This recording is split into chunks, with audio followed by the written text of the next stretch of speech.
Good evening, everybody. Thank you so much for joining us. Tonight we have Robert with us. He is the founder and creator of Yes, and is absolutely loves and is passionate about this work and is wanting to answer your question, your addiction questions. This is started out as kind of a porn addiction Q&A, but we are getting more and more questions about any addiction, and so we've changed it so that it is addiction recovery Q&A, understanding the nature of addiction. And so whatever addiction you might be struggling with or have questions about, Rob is here to answer them. He's changed his life from where it was to helping other people through the therapeutic realm, as he's got an MBA, now he's an LMFT. And he's only changed his life because he felt that the need to help others. And we're so grateful that he has. Both he and I created Yes so that we could help the teens and young adults. Rob, was there anything else you'd like to say? No, just really looking forward to answering your questions, and feel free to make this interactive. So once we get into a topic, feel free to add on questions or ask for clarification. It's really difficult to cover everything that's going to come up, so we'll do our best, but really look forward to doing this. Love working with individuals, families, working through addiction, whatever other issue. I've spent thousands of hours working across from individuals therapeutically. I've seen the things that do work, I've seen the things that don't work, so hopefully I can share some of that with you today. All righty, well, fantastic.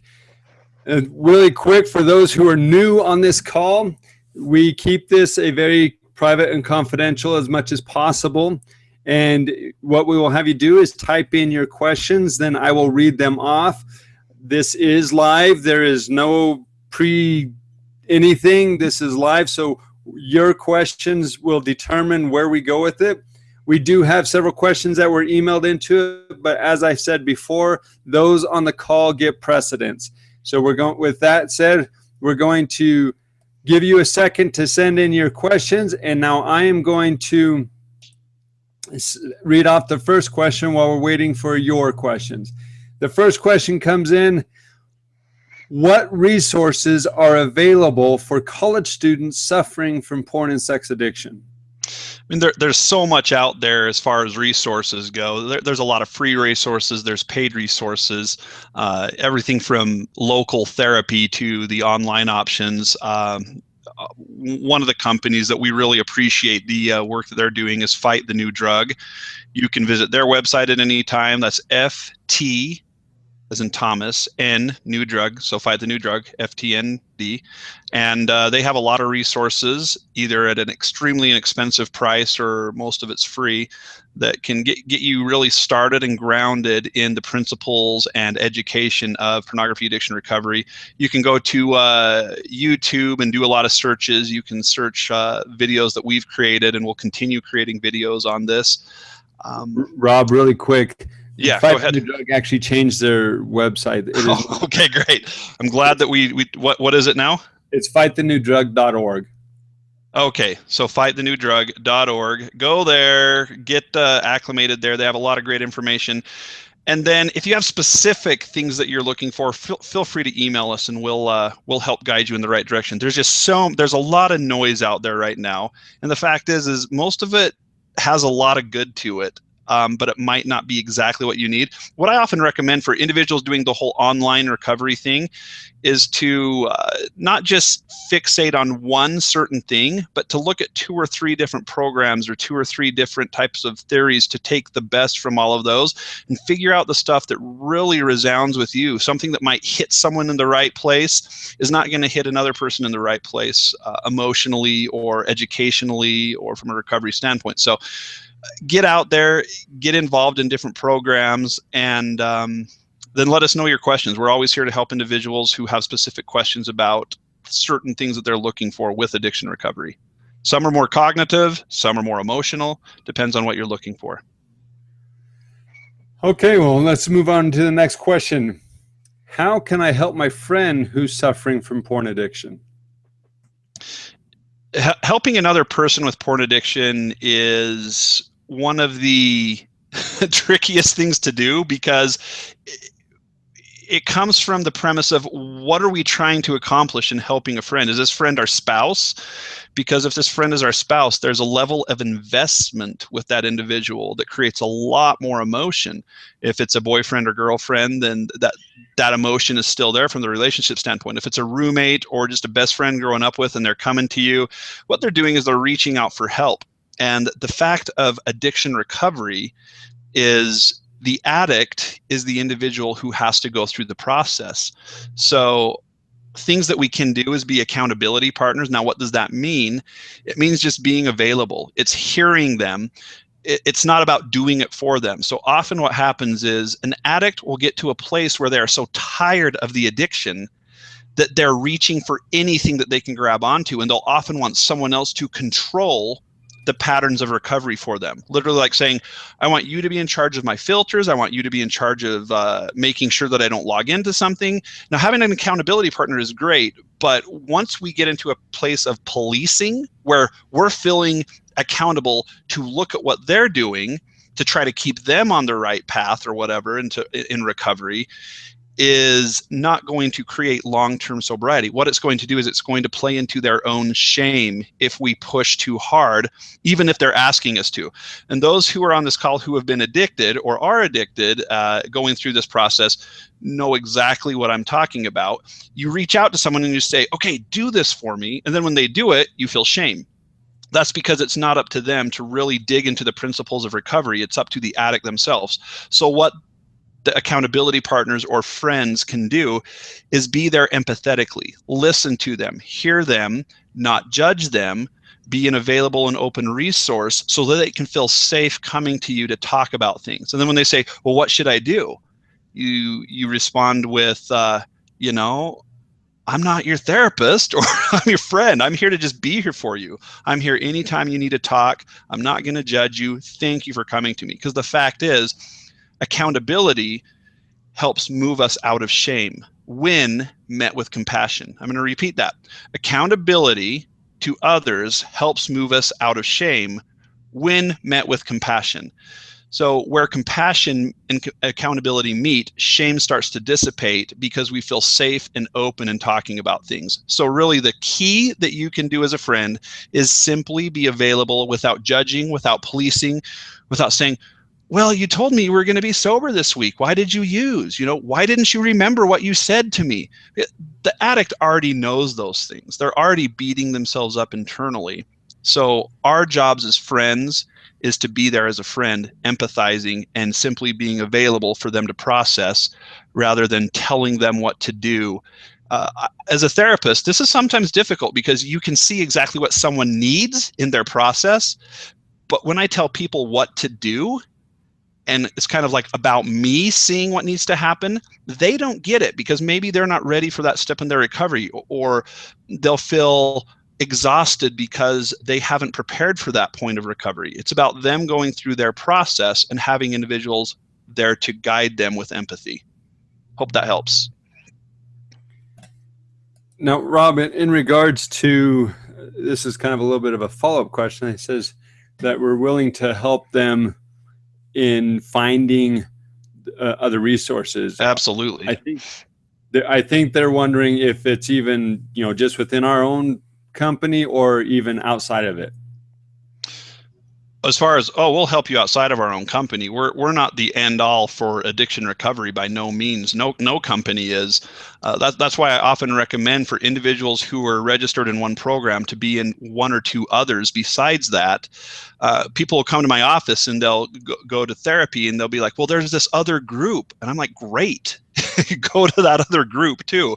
This abundance mentality of recovery is all about having the compassion conversation and working together as a society in general.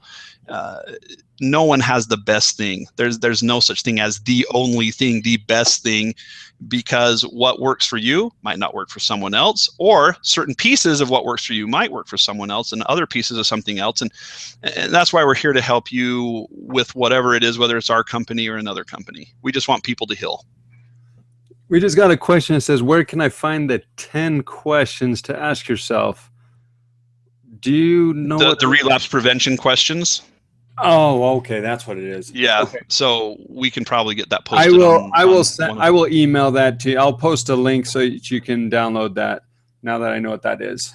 So look in your inbox, plus I'll send it privately to this individual as well. Okay. Well, this kind of leads right to a little bit of what we just said. It says every addiction program has followers that say it's the best. What makes you different? What makes you the best? I'm not even going to say we're the best. We might be the best for you. We might be the best for someone else. Another program might be the best for that person. I just don't buy into that mentality that there's one fix-all program, because this addiction of pornography or any other addiction isn't about just one program. It's about an individual finding the compassion, the empathy, the resources in multiple locations. It's just like saying, you're the only person who can help me be accountable. That's not true either. Sometimes we need a group of individuals in group therapy that can help us be accountable. So the principles that you're going to learn through the pornstinks.com program, which was founded by Gordon Bruin, you'll see the videos. He's amazing. I have watched it affect the lives positively of thousands of individuals across the world. Yet I would say, even with that, you should be involved in other things, because you'll find accountability partners. You'll find pieces of education that correlate with that. You'll find motivation that augments what you're doing with the Porn Stinks program. So don't limit yourself to just one thing. But stay with the things that you're doing. You know, it's easy to get into 3 or 4 programs and to not finish any of them. And I'm not saying that that's what you should do either. So get started with something, see yourself through it, and then continue your journey. There's no graduation to addiction recovery. It's not like you graduate, you put on your cap, throw it up in the air, and you never have triggers again. You're going to be triggered throughout a lifetime, and the more you can learn and the more you stay engaged, the easier it is to stay sober long term. Can your network therapy for adolescents also help parents? Okay, so this question, cover exactly what that is. This question is in reference to something that our clinic here in the state of Utah offers. We offer something called network therapy. Network therapy is where we go above and beyond just individual weekly therapy, and what our clinic offers is something for youth and young adults and their family. So absolutely, it helps parents. Network therapy is about involving the network of individuals in your system. That it could include a coach. If someone's in a court system, it would include us helping you with the court process. If it's, if you have ecclesiastical leaders, pastors, bishops, anyone in your life that's friends, we sometimes will pull them in the network of healing, and most of it has to do with the family system. That's why we call it network therapy. We'll sometimes come to the homes of the clients. It's an intensive therapy program, because a lot of times kids are at this place, and young adults, where they might be on the verge of needing residential treatment. That's where they go live somewhere to heal.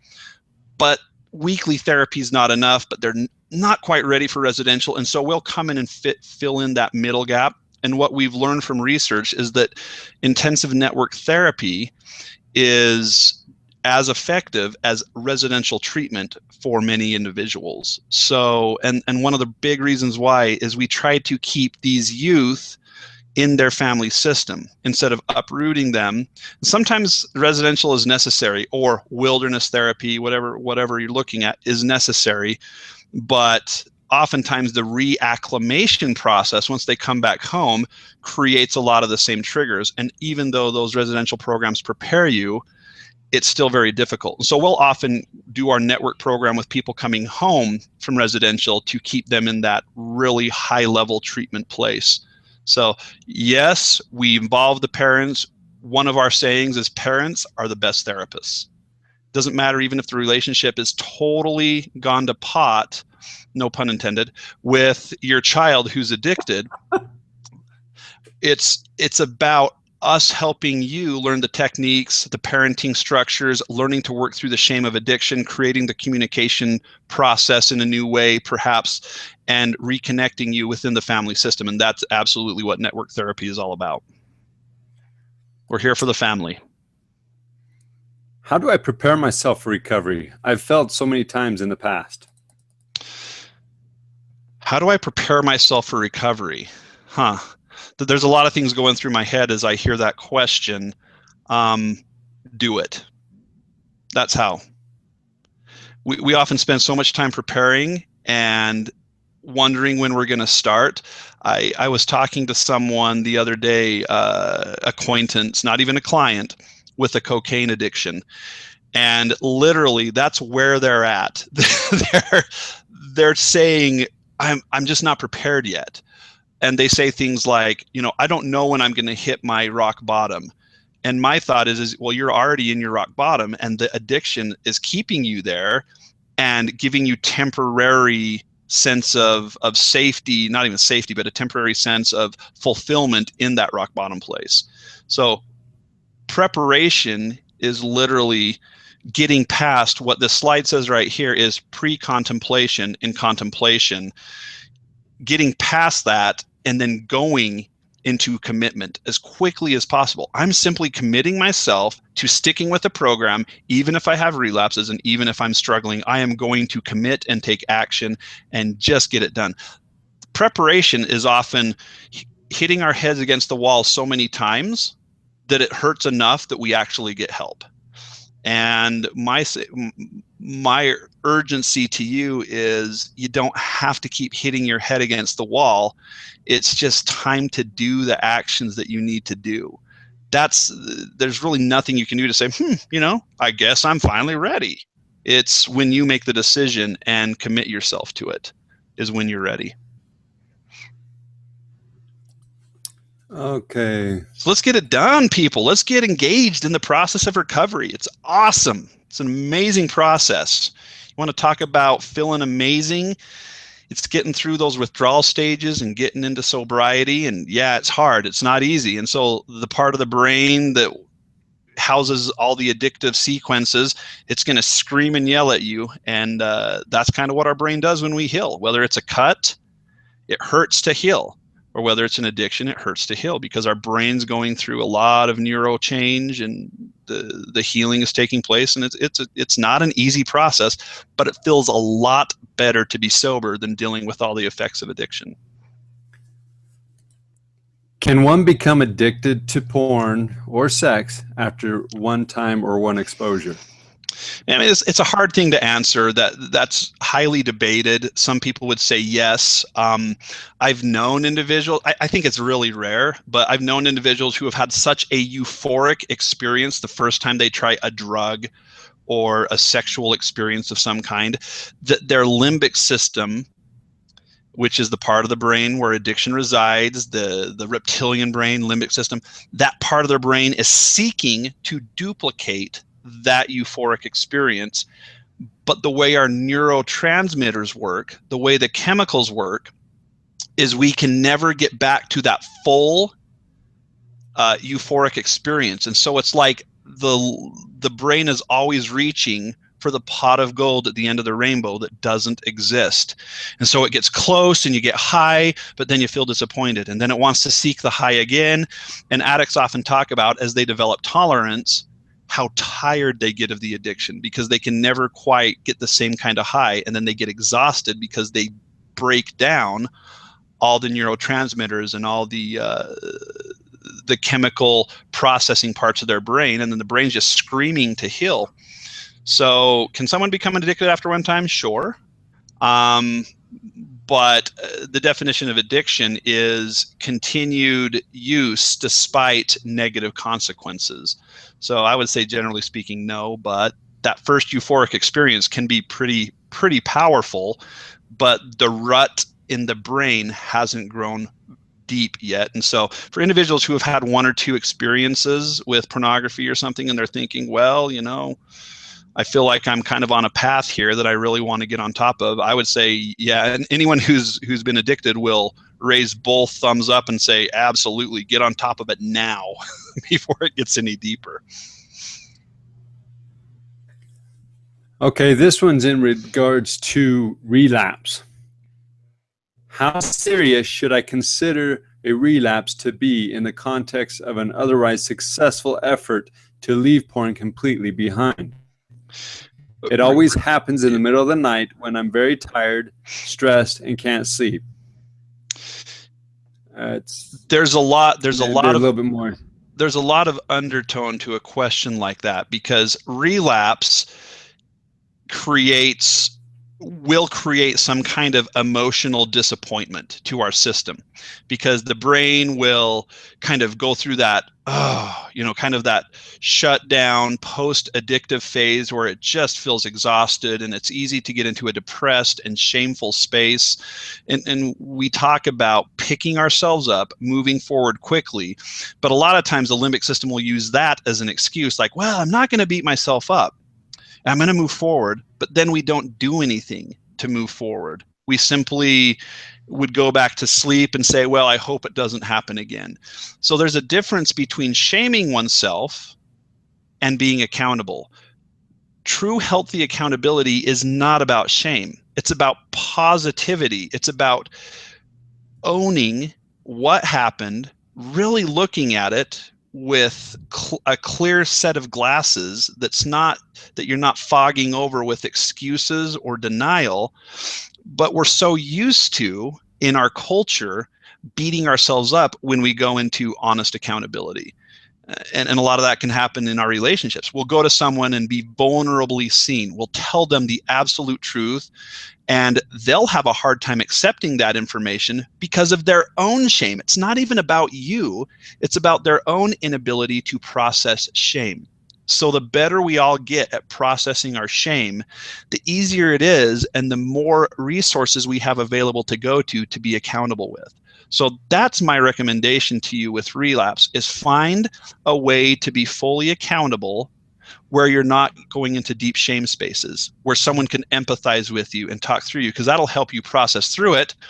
And then that person needs to be honest too, where they can say, so yeah, thanks for sharing that with me. I really appreciate it. I'm here for you. So let me know if you're triggered. Let me know, I'm here as a resource for you. And so it's someone who is genuinely willing to be invested in your process and not play into the codependence of addiction. So often parents will be like, when I see a kid who's in their upper 20s living at home, still addicted to alcohol, I'm like, why hasn't the parent set the boundary and let them go be independent? So sometimes we can become enablers in someone's addiction because we're just like, okay, well, thanks for sharing it with me. And now as a friend, if you're not living with the person, if they're just a friend coming to you, that's your job, is to not be an enabler, but to be empathetic. If you're a parent, you do need to have healthy boundaries, but always remember compassion comes first. So for example, if someone relapses with a drug addiction and they're living in your home, and they get caught, you can say, man, this is going to really stink for you to have to go through all this legal process, but this is about you. I'm not bailing you out. You have to go through what happens because of your decisions, but I'm going to be right by your side, loving you every step of the way. But you need to experience what you're experiencing. And with the consequences of relapse, if we're going to someone to have them take away our pain associated with accountability, well, that's not necessarily where we should go either, because there is pain associated with accountability, but it's not that negative, depressing, shame-based pain. It's I just don't feel good because my neurotransmitters just got all messed up because of a relapse, and I need to do something about this because I'm tired of hitting my head against the relapse wall, and it just hurts too much because the healing process that takes place every time we relapse is exhausting. And so relapse is about accountability. And so the more you can learn to do that in healthy ways, the quicker you will progress towards sobriety. In follow-up with that question, can I ever look forward to a time when I will not have a single episode of relapse? I'm going to be really blunt here with a lot of love in my heart. That question is a great question because it allows me to say that it's not the right question. Because addicts are constantly asking themselves that question. When am I going to finally be over my addiction? When am I finally going to not relapse? When is relapse not going to be part of my addiction? And so it's kind of like we're putting the cart before the horse. It's more about asking, when am I going to start loving myself, not shaming myself, working through the internal issues that are triggering addiction? As I learn to manage those internal hate emotions, internal shame emotions, look at myself as someone of worth, of value, who deserves the positive nature of sobriety, then we start to realize, oh my gosh, even as an addict, I am a good person. I am worthy of love and connection, even as an addict. But because I am worthy of that love and connection, because I am a good person, I feel motivated to not use. And it's that motivation that creates sobriety. When we get into our dark, lonely, deeply depressed spaces, when we're not willing to take care of ourselves through healthy self-care, and those are the times when we relapse. And any human being, no matter how long they've been sober, can allow themselves to get back into that dark space. But that doesn't make them a terrible person. It just says, okay, what can I learn? I need to pick myself up and move forward. Individuals who maintain long-term sobriety learn to love themselves. And when we truly love ourselves, we get really humble and honest with ourselves. We get into a deep place of surrender. So for example, I was talking to someone with depression, and the other day they said something along the lines of, I have learned that I am not defined by my depression. I love myself even depressed. And therefore, they found help. They were willing to do the very humbling things to pull them out of the depression. And it's pretty awesome when individuals go into that place where they love themselves enough to make those hard decisions and not beat themselves up for it. And if other people beat you up for being addicted, if other people beat you up for taking the vulnerable and active steps for recovery, that's their problem. And that's sad for them, because I don't feel like they're any better off than you if they're not able to work through their own shame. They're struggling with their own stuff. And I have a ton of compassion for individuals like a spouse of an addict. There's so much internal shame that meets them right in the face, because the addiction isn't about them. And any addict who says their addiction is about their spouse is using that as a shame mechanism to keep their addiction alive. Addiction is about claiming responsibility for our peace, and a spouse learning to separate themselves from the addiction, so that when someone does relapse, if like a husband or wife relapses, depending on who the addict is, they don't say, well, if I had been X, Y, or Z, maybe they wouldn't have relapsed. That's what feeds the shame within the spouse's place. So it's really all about our personal accountability in the process and working through our own shame as much as possible. I think that's the importance of why they tell you to look at yourself in the mirror and truly tell yourself, I love you. Because a lot of times we allow our problems to, like you said, define who we are, when in actuality, that's just a problem that we have. That's not who we are. So. Yeah, let's just face it right now. We are fallible and imperfect. We have issues as human beings. Every single person listening to this webinar has something going on. They're either closed down to something, they haven't talked to a relative for years because they got offended, they're struggling with an addiction, they gossip too much, they suffer from depression, they might have an eating disorder, they might have so much hate in their heart because of someone who's addicted, and they're sick and tired of watching them relapse. We all have our issues. We're fallible, we're imperfect, we're emotional. And the process of really achieving sobriety in whatever format it's coming in is learning to affirmatively see things from a more positive light. Now, I'm not going to sugarcoat this. That's hard to do. I've been in so many situations in my life where finding positivity feels nearly impossible. And that's why we so need to reach out to other people who are struggling and be there for them with empathy as much as possible. Because sometimes you have the power not to make them change, but to give them the courage to stand up and start taking the difficult steps of change because they know someone's there that loves them. Along with that question of relapse, will it set, the individual asks, will a relapse set me back? In what way? That's real.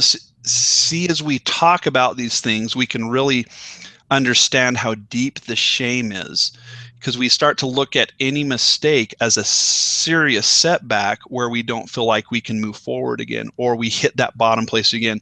I look at this process of recovery as like climbing a mountain. You have all your tools in place. You have your ropes, your belays, your spikes, everything that you need. I'm not a climber, so this might not be a great analogy, but so forgive me. But carabiners, your pythons, whatever you have, and you're climbing up the mountain and you continue to make progress. There's like this group of people at the bottom of the mountain laughing at you for climbing this never-ending mountain and saying, just give up, like be like us, just give into the addiction because it's easier. And they're all down there getting crushed by boulders that are falling because they're in such deep denial. People that are climbing the mountain are becoming stronger every step of the way. And when they fall, they might fall 10 feet, they might fall 20 feet. The only way someone can truly hit the bottom and have what I call an absolute setback is if they give up trying. As long as we continue trying, as long as we continue doing what we can do, looking at ourselves honestly, getting into a more positive place with ourselves, surrounding ourselves, allowing ourselves to be seen. I'm not saying go out on Facebook and tell everyone that you're an addict necessarily.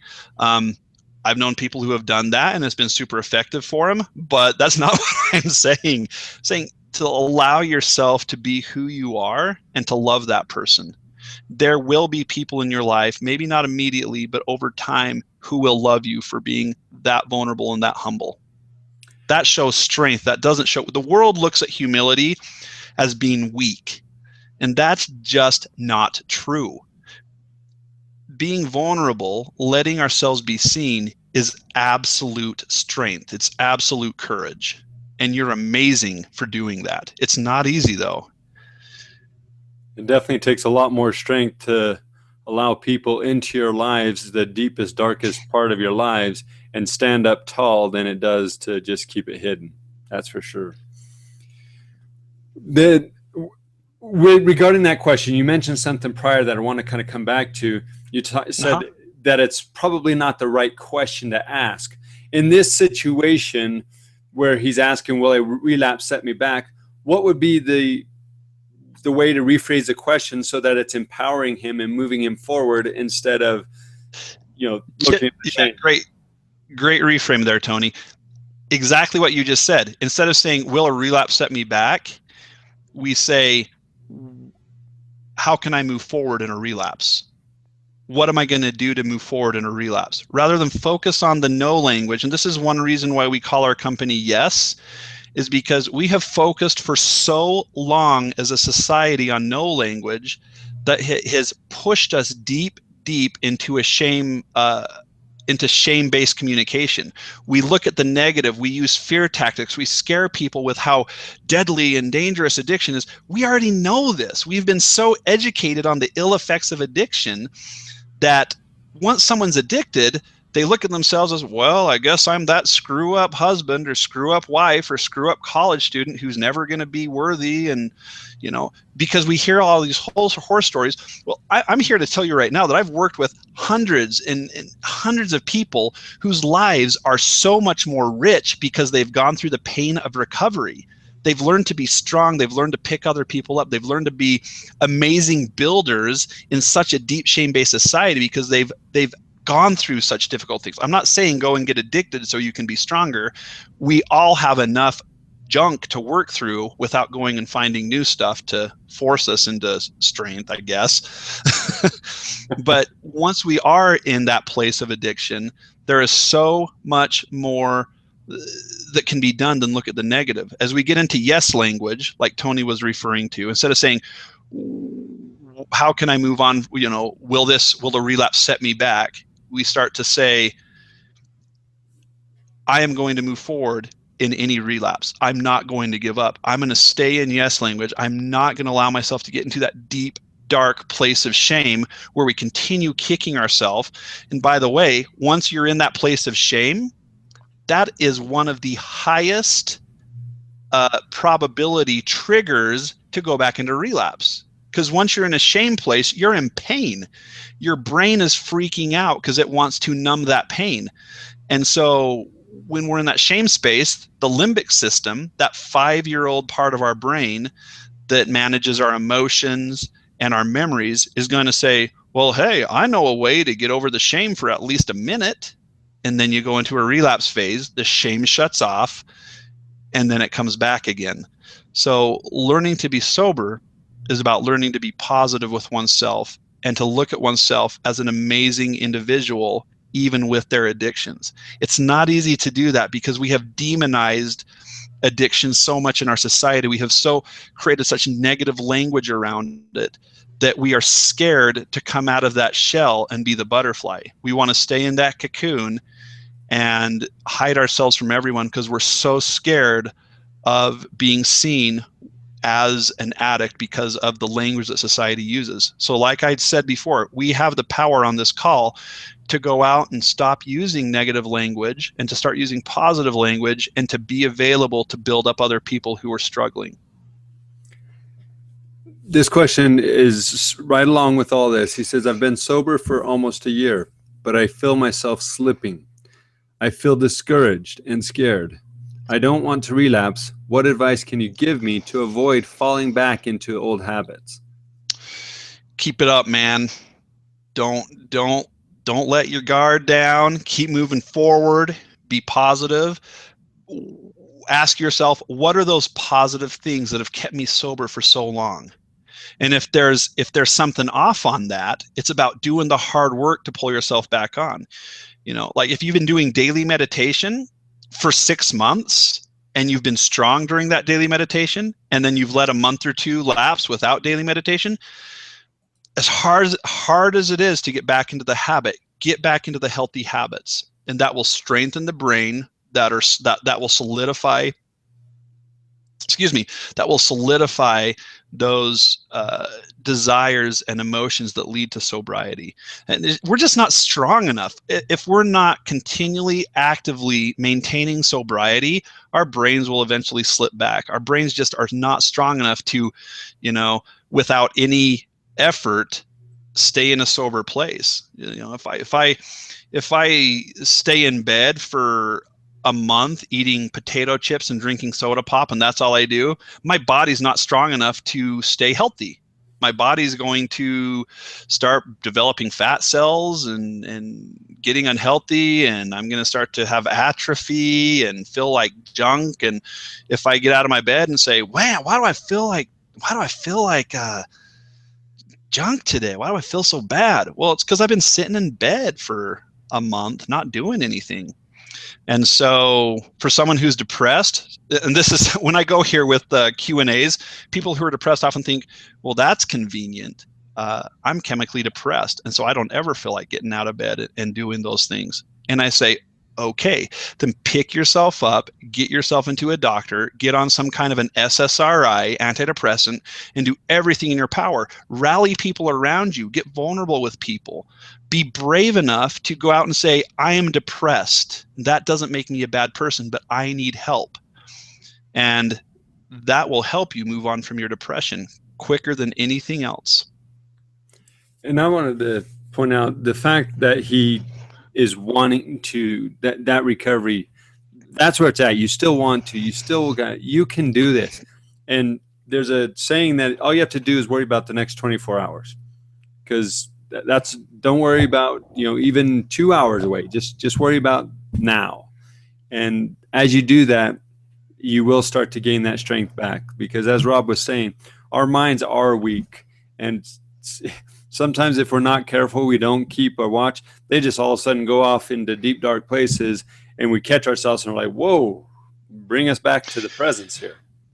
But our minds can become incredibly strong doing the mindfulness type exercises, doing active meditation, digging deep into behavioral activities that really strengthen us will really help keep those neurotransmitters. It's kind of like lifting weights. If I lift weights for 2 years, then I give up, my muscles are going to get smaller again. Not they're already pretty small, but but that's kind of the analogy I like to use. Is sobriety is like staying in pristine physical shape. You have to do daily effort activities that keep you strong. And someone says, well, I just don't feel strong enough to do that. I'm like, well, you got to start somewhere. You got to start with some light weights, and then you keep lifting and lifting, and you give it daily attention and activity. And after a year or two of lifting, you are going to have built muscle mass. And it's the same thing with our brain. Our brain will develop mass. It will develop healthy neurotransmitters. It will help create strength for managing triggers in a healthier way. I had a client, let me tell you a story. I had a client who came into my office, was using pornography on a daily basis, sometimes multiple times. It was really deeply addicted for multiple years. And they came in and they were hopeless. They were depressed. They didn't feel like they were ever going to be worthy of love. You know, I don't ever want to get married because I can't pull someone into this, and I don't think I'll ever be good enough. And they were so deeply depressed. And I said, stay committed to the process I'm going to teach you. Just stay committed. And as hard as it is, if you will stay committed on a daily basis, I promise you there will come a tipping point where managing triggers gets a lot easier. It's not going to happen overnight. This is a process. It's a process to teach our brains to manage the mortal aptitude of imperfection. And so he did. He stayed engaged, and it was like a year later, he was like, man, I'm trying, but you know, I'm still slipping every other day. I just don't feel like I'm making the progress, but I'm gonna trust you. I'm gonna stick with it. And he stuck with it. I get a call, and he ended therapy about a couple months after that. And I got a call like a year and a half later, and he was like, I have been sober for months.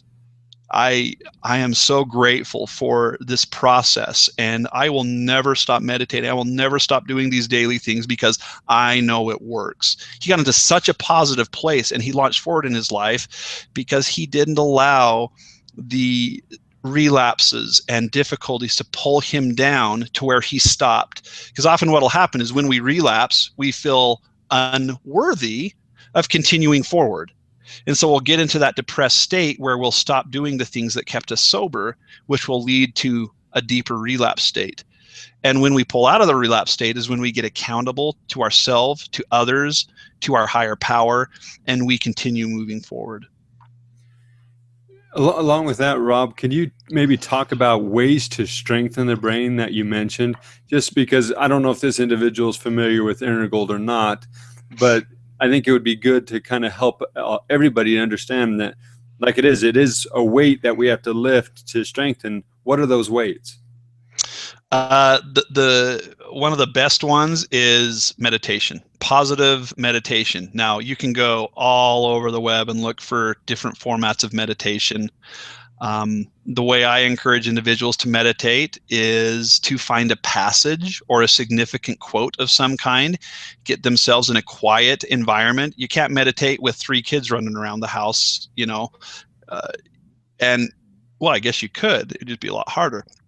But get into a quiet space and focus on that saying over and over again and catch your brain as it wanders to different places. So let's say my meditation quote was, be positive, something that simple. And I just kept saying, be positive, be positive, be positive. I'm in a calm, quiet place. My brain's going to be like, be positive. I'm hungry. Be positive. I have to go to the class tomorrow. Be positive. You know, the brain will start wandering inevitably. And it's about learning to channel those thoughts back to that active thought that you're trying to meditate on. That type of meditation is extremely powerful. Reading good books. Reading is a really productive way to strengthen the brain. Healthy physical exercise. All the kind of common things that it's about. Physical balance, emotional balance, spiritual balance, and taking care of ourselves. Some people work so hard on recovery that they forget that they need to go hang out with some friends or go to a movie or go do something fun every once in a while. Our brains need balance. And so the vision boards, creating future picture statements that you use as your daily affirmation. Those are all things that you can do. Daily planning, keeping your hours scheduled. Where in your daily plan does it say relapse? And it doesn't. And so when we keep a daily plan, it does make it easier, not easy, but easier to maintain sobriety. So hope those suggestions help. All righty. What does withdrawal from porn addiction look like? Different things. Depends on the level of addiction too. Any state of withdrawal creates a lot of emotional discomfort. Some people experience depression because the brain is trying to heal. It's trying to regulate the unrealistic amount of neurochemicals that addiction has been feeding it and not being able to sustain. So recovery feels like it's healing. It's not easy. It's painful at times. I've had individuals come into my office who were, for the first time, like a week sober, and they're like, this sucks. I hurt. I feel mentally drained. I feel exhausted. I feel depressed. I feel like this is the worst decision I've ever made. And then I'm like, isn't it amazing? And they're like, yeah, it feels great though. It's like this duality that's so deep because you're not feeding the brain what it's used to. It's like a 5-year-old throwing a temper tantrum once you put the candy on the high shelf. Is so used to sneaking that candy every day that once you put the candy on the high shelf, the 5-year-old's going to throw a tantrum because it wants the candy that it's been so accustomed to getting every day. And over time, that 5-year-old will learn to manage that craving and figure out something else to do. So withdrawal is painful. Withdrawal from pornography is different in some ways. If you're withdrawing from heroin, you're going to have some massive physiological issues. You might seizure, you might go into massive sweats, have trouble sleeping. However, when I watch my clients go through pornography withdrawal, they sometimes have trouble sleeping. They feel like things are off. They'll sometimes talk about having like a pain in their gut. They'll feel agitated, sometimes angry. Kind of like they're not emotionally regulating. And that's because the brain is being retrained how to emotionally regulate without the drug. This goes back to our other question. We have a statement here. He says, last month, he had a therapist tell him about meditating on a place I like and been doing that. And it works fantastic for me and my mind. Hardly wanders at all doing it that way. Yeah, where I meditate is I'm actually on a float tube in the middle of a lake fishing. That's where I meditate. I'm not physically there, but I visualize. I visualize that space because that's a peaceful, calm space for me because I love being on a lake fishing on a float tube. It's something that I enjoy doing as a hobby. So that's where I do my active meditation, is in that space. I have a couple others, but they're a little bit more personal. So yeah, and that is definitely true. Rob loves fishing. Okay. Yeah, let's go sometime. Yes, we do need to. Anybody who wants to join us out here in Utah, we'd love to go. Let's do it. Yeah, we'll take you to a lake. Be blast. It gives us even more of an excuse to leave. Okay, what stimuli must I avoid during recovery? That's another question. Yeah. It depends. If it's about being honest and humble, what stimuli is super triggering for you? Where one person can watch TV and that's not their trigger, that might be your trigger. Here's a great story. Someone reported a story to me about a client. They said this individual had set a rule to not watch TV after 10 o'clock at night because it became very triggering. This was actually a female going through recovery. This female would watch TV late at night, start watching romantic shows, get triggered, and then go relapse on pornography. She had made a commitment to not watch TV after 10 o'clock. She was watching a show. It was about 10:45, and she's like, oh my gosh, I've been watching TV after 10 o'clock. She went up, she said, hey, honey, talking to her husband, I just I just had a small slip. I watched TV past 10 o'clock, and he was like kind of groggy, and he had already gone to sleep. He was like, well, what are you talking? You know, what did you see? Well, nothing. And he says, so what's the problem? She says, I didn't keep my commitment, and I'm just letting you know. And he's like, oh my gosh, that's really cool. Thank you so much for sharing that with me. And that's why she stayed sober, is because she was humble enough to keep herself in that space where she had identified her trigger. And even though she hadn't been super triggered, she was still accountable in something that could have started the avalanche because she ignored the first small piece of snow that came dislodged. So it's just about honesty with yourself. What are those what are those stimuli that are most triggering for you, and how can you manage those and be accountable with those in a healthy way? You know, if it's working alone late at night on your laptop, well, then don't work alone late at night on your laptop. Find ways to be accountable. You know, go to a library, be upstairs with a roommate. Find a way to be in a healthier place where you're not as susceptible to the relapse. Put your phones away at 9 o'clock, right? Don't go hang out at that party with your friends where, yeah, they're drinking, but I'm not going to drink this time. Yeah, you are. Maybe not that time, but 5 parties later, you're probably going to if you're an alcoholic. So it's about allowing yourself honesty and humility in those things that are most triggering for you. This is where it kind of comes back to what we were saying earlier. It truly is stronger to admit it and to go forward in sobriety. I mean, and I'm not sugarcoating this, that it's easy. It is incredibly painful to make sober decisions sometimes. Other times I have addicts say, those 2 weeks were a piece of cake, but that day was torture. Some days are going to be highly triggering and difficult.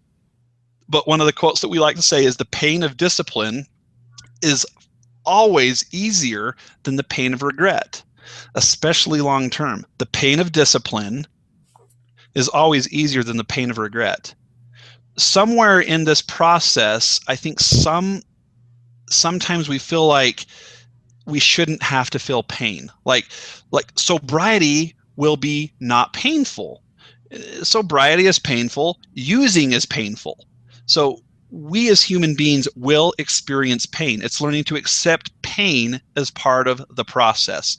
But that pain of discipline, that pain of sobriety, will, from a long-term perspective, always be easier than the pain of regret that using brings. The individual that told us about the therapist, it was Tori. Tori was the one that told him to go into a place of that, you know, it made him happy and everything. Yeah, that's such a phenomenal suggestion. Well, thank you for letting us know on that. I'll let Tori know that one of his suggestions has been utilized and working well. That's what it's about. Okay, what about fantasizing during recovery? Is that okay? You tell me. The fact that you asked the question probably tells me that you're being triggered by that. So if you're being triggered by that, rather than beat yourself up about the fantasy, as human beings, I'm actually a professor at a local university and I teach human sexuality. And we know through research that the human brain has a tendency to fantasize. And what are we doing with that fantasy? Are we letting it go to the next level and dwelling and dwelling and dwelling? Or are we learning to channel that similar to a meditative behavior? Are we learning to take that fantasy and go, move it back to a healthy place?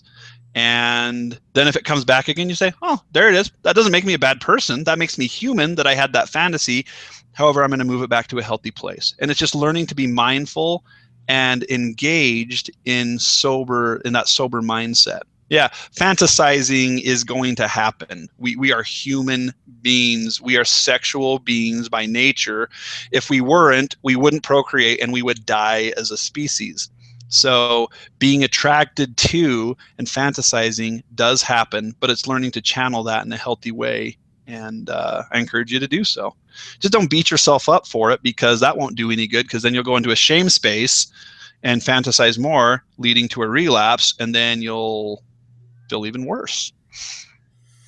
Okay, I want to just read one quick thing. Excuse me, not read one quick thing. Let everybody know we're coming up on the hour. And so this will probably be our last question, unless Rob answers it really fast. But based on the question, I don't think it's going to be a very quick answer. But well, let's see what I can do. We really are grateful for everybody who joined us. And so this will probably be the last questions. And it says, why doesn't tapering work with porn recovery, like cigarettes and stuff like that? I could go into all the deep science of it. You can probably go to different, different websites that are out there and read about this. It just doesn't, from a pornography addiction perspective, especially because you're just giving your limbic system an excuse to delay recovery. I mean, it's hard, and no matter what, it's going to be a difficult process, and it is a process. So taking a tapering mentality is like saying, well, I won't use as much. But what happens with pornography addiction recovery is when people taper, they will find themselves going back into deeper relapse over and over and over again. It's like one time is too many, 1,000 is never enough. The limbic system will never be fully satisfied. That's its job. Its job isn't to eat one meal and say, hey, I guess I'm good now. Don't ever have to eat again. The limbic system is meant to be there to help us survive. So once an addiction houses itself into that survival coping need mechanism, that's how the limbic system will feel about that substance or material. It will feel like, oh my gosh, I'm going to die without it. I have to continue eating. I have to continue feeding. The fact is, logically, we know that without food, we die. Logically, we know that without pornography, we won't die. We'll actually feel better long term. But the limbic system doesn't process that. That's not the limbic system's job. The limbic system is to do everything in its power to help us survive. And when it feels that pornography is one of those survival mechanisms, it will do anything in its power, and we call it it. It will do anything in its power to bring us back to a relapse state, which then is like that 5-year-old who just ate all the candy and throws up again. And the 5-year-old's like, why am I so sick? Why did my mommy let me eat all that candy? And it's kind of like, well, that's what a 5-year-old does. They aren't able to logically process. Well, the limbic system's job isn't to logically process. It doesn't feel shame, doesn't feel guilt, doesn't have morals. That's our prefrontal cortex's job, to do the moral processing. So ask yourself the following question. If you're an addict, and I say, you have to go a whole year without pornography, your limbic system will go, oh my gosh, how am I going to do that? And it freaks out. If you say, well, 6 months, just go 6 months without porn, the limbic system will probably still freak out. Just a month, it might freak out even more. Once we get down to saying, I can go an hour, the limbic system's like, okay, it might not like it, but it'll be okay. Or one day, I just need to go one day. I'm going to get through today.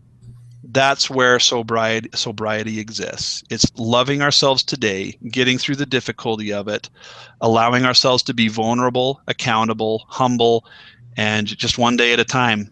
And sometimes those one days will string themselves together into months. And then you'll have a day that's just really difficult. And you have to say, just today, I'm just going to get through today. As much as it hurts, as much pain as I experience, I choose this pain over the pain of relapse. I choose the pain of discipline. All righty. Well, I think we're going to go ahead and wrap it up there. We do have another question, but I think we're going to go ahead and wrap it up there. The question that we have will be good for starting out next month. I just want to let everybody know our webinar for next month is June 17th. That will be done by Tori again. We really do appreciate everybody, your questions, and for joining us tonight. We know that it takes time, but we're committed to your recovery as much as we are to helping ourselves improve in our lives. So thank you so much. Thank you, Rob, for taking some time tonight. And you're Rob welcome. will be back with us in July. And we'll sign off now. Everybody have a wonderful evening. You're all amazing. Love yourselves. Have a good time. See ya.